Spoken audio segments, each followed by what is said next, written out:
when you're trying to solve a business problem in construction or maintenance, whether it's making something more efficient, reducing rework, making it safer, to think about it systematically and how each part of your system, whatever that may be, interacts with each other, and to develop those skill sets.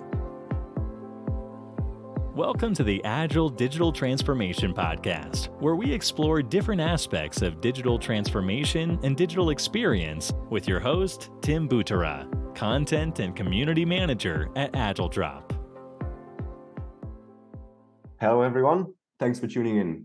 Our guest today is Matthew Kleiman, co-founder and CEO of Cumulus Digital Systems. Matt recently published a great book about reinventing work done right. And in today's episode, we'll be discussing some of the key takeaways and lessons from this book. Matthew, welcome. We're very happy to have you here today. Thanks for joining us. Do you want to add anything here? No, thanks so much for having me. I'm really excited to be on the podcast. Yeah, I'm also really excited to have you here. I really enjoyed reading your book. As I just mentioned to you before we started recording, a lot of really great points there that I think will be very interesting to our listeners as well. So yeah, let's just go ahead and jump right into it. Sounds good. So assuming that work needs to be done right, then it isn't being done right now. I guess that's a fair assumption. So why is it so important to redefine work? Sure. I'll throw out some statistics for the audience just to kind of situate everybody in the construction and heavy industrial maintenance facility. There was a study that was put out recently that said that more than 30% of work is rework, which means that it was work that should have been done right the first time, but wasn't. There was a mistake. And usually it's a mistake because of human error. And the consequences of this are severe. The average project costs increases by 12% because of rework. And when you talk about large capital projects in the billions of dollars, then you're talking about real money there. But more importantly, there's been studies that workers are 70% more likely to be injured or even in some cases killed during rework than during planned work in the first place. And the reason for that is something's already gone wrong, and then people are rushing to fix it. And as most disasters happen because mistakes compound on each other, and that's what you get in construction and maintenance.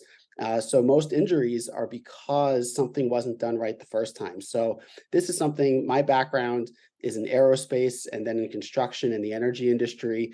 And this was a problem we were constantly facing. And it's why I'm so passionate about helping our industrial base and construction industry globally find better ways to make sure work is done right the first time. Yeah, that makes perfect sense, right? Because as soon as something is determined to be wrong, that creates a lot of pressure, which in most situations is not helpful and can only compound the issues maybe that were already pinpointed or create new ones. You just mentioned with people getting injured because they're rushing to fix something that should have been done right in the first place. Exactly. And, my original background is in aerospace and I'm a pilot myself. And when you think about aircraft disasters, it's normally not one thing that goes wrong. It's something happened and then there's this chain reaction. And so the aviation industry has actually done a huge amount of work over the past decades to engineer a lot of this risk out of aviation. That's why civil aviation is the safest industry in the world, and this is global. It's not just in the United States or in Europe. It's everywhere. You of course have accidents from time to time, but they're so much rarer than before. And my goal with the book was to teach construction managers and maintenance managers a lot of the lessons from the aerospace world and how those can be applied to improve work quality.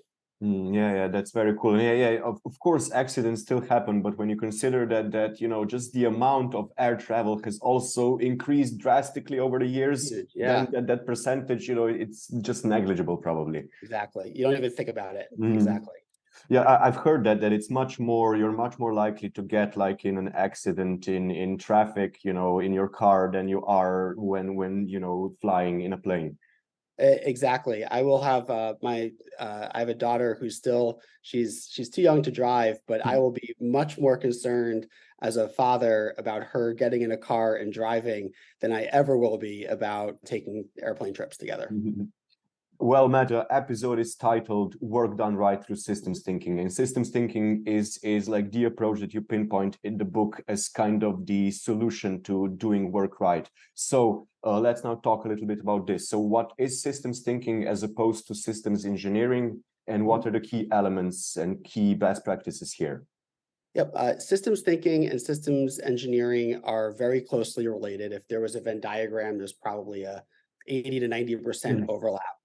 The big difference is systems engineering is an actual engineering discipline that people go to school for and get degrees for. And there's, very, very in-depth technical practices around systems engineering to implement systems thinking. But systems thinking is something that anybody can do. You do not have to have any specialized knowledge. And what that is thinking about problems holistically, thinking about whatever the system that you're working on, whether it's an airplane or a construction site or a factory, thinking about it as systems within systems. And what I mean by that, I'll explain by example. Think about the human body. Your human body is a system. It has all different parts that do things together, and it's made up of the circulatory system, the pulmonary system, which are your lungs, the nervous system, which is your brain and nerves. And you could keep going in more levels of detail. You could think of the heart or the brain or your lungs as a system. Each of those interacts both the system itself and then could interact with the other systems. So if your lungs aren't taking in enough oxygen, that means you're not getting enough oxygen to your brain, and therefore you could have real issues or even develop brain damage. And you could think of a technical system the same way. If you think about an airplane, you have engines and avionics and wings and the tail and everything to do with passengers and the pressurization system. Each of those are systems, but they all interact with each other. And what happens in heavy industry and in construction is that it's traditionally each part of a project is very siloed from each other, meaning that each of the engineering disciplines on the project, the procurement team, the planning team, the architects, each of them are their own universe and they don't play well together. And they don't think about how changes in one area will affect and have these downstream effects. So the point of introducing systems thinking is when you're trying to solve a business problem in construction or maintenance, whether it's making something more efficient, reducing rework, making it safer, to think about it systematically and how each part of your system, whatever that may be, interacts with each other, and to develop those skill sets. Yeah, I mean, silos are a huge problem, even in cases and in industries where there's much less at stake, as with aviation and construction and fields like that, where actual human lives are at risk sometimes, or just there are injuries that can happen. So if we need to get rid of siloed thinking and siloed operating in something like e-commerce or digital marketing or something, then it just makes sense that it's that much more crucial in construction, in aviation. Yep, exactly. And that's really the best way that through my career that I've seen to have dramatic improvement in whatever the challenges are that you're trying to overcome. So the next thing that I really want to talk about today, Matt, is the splashy technology syndrome, something that you also write about in your book. So what is the splashy technology syndrome? That is a tongue-in-cheek, somewhat snarky title that I give to the concept of that, especially in legacy industries, but this really happens everywhere. There's an attraction to whatever the hype is about. So if the hype is blockchain, if the hype is AR, VR, if the hype is drones, people just want those technologies without thinking through what the problem is they're trying to solve and how those particular technologies will solve those problems, or whether they will or won't. And then so what you end up happening is just a very splashy, exciting pilot that a company runs. They make some cool marketing videos and get some marketing hay out of it. But then after that pilot, it goes into what I also call pilot purgatory, where nothing ever happens because the technology is sexy, it's cool, but it's not actually solving a problem. So it doesn't make any business sense to use that technology. whereas something that's not so splashy can very often be what's solving the problem. And just, as an example, you could have a challenge managing your contractors on a project. People might bring in some technology to help train or manage those contractors that may or may not work, but maybe the problem isn't even a technology problem. Maybe it's a contracting problem. Maybe it's a management process issue. That's not as sexy, that's not as splashy, but that's what actually solves the problem. Yeah, we did mention in the beginning that a lot of the times in these industries, in these cases, the problems are the result of a human error. So if you don't thoroughly consider all the possibilities and just straight up, dive headfirst into a splashy technology solution, I can see how that can often go wrong in industries where there's so much stuff that you need to guarantee on a high level. Exactly. And especially in large companies where people are looking for a career, just going from job to job through a career path, they get some bad incentives and some bad habits where they're incentivized to do something splashy because that splashy thing will get them promoted. And they don't have to stick around to deal with the consequences of that technology not working. And so that's something that we often tell our clients is to look at those HR practices and the incentives for people, because a lot of the promotion incentives encourages the splashy technology syndrome. And that's often a root of a lot of problems in big companies. Do you maybe have any good examples of the splashy technology syndrome in practice and the consequences of falling for this? Sure, I could give two. I could give many more, but there's two that I think will be interesting for your listeners. One is augmented reality. That has been hot for a while, ever since the Google glasses came out 10 years ago, or maybe it was more than 10 years ago now. And now it's again with the new Apple product that they recently announced. And there are some use cases, especially in manufacturing, where augmented reality can help guide workers through a complicated process. But those have tended to be few and far between. And what I've often seen in the industry is people want to use augmented reality for all kinds of things, especially out in the field.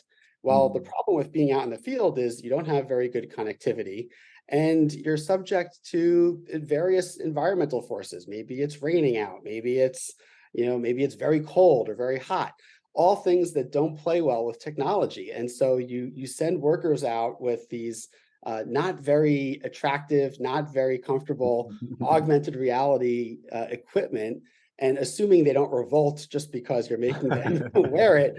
But they go out in the field, and then you can't get the internet connectivity, so you can't get your data to download.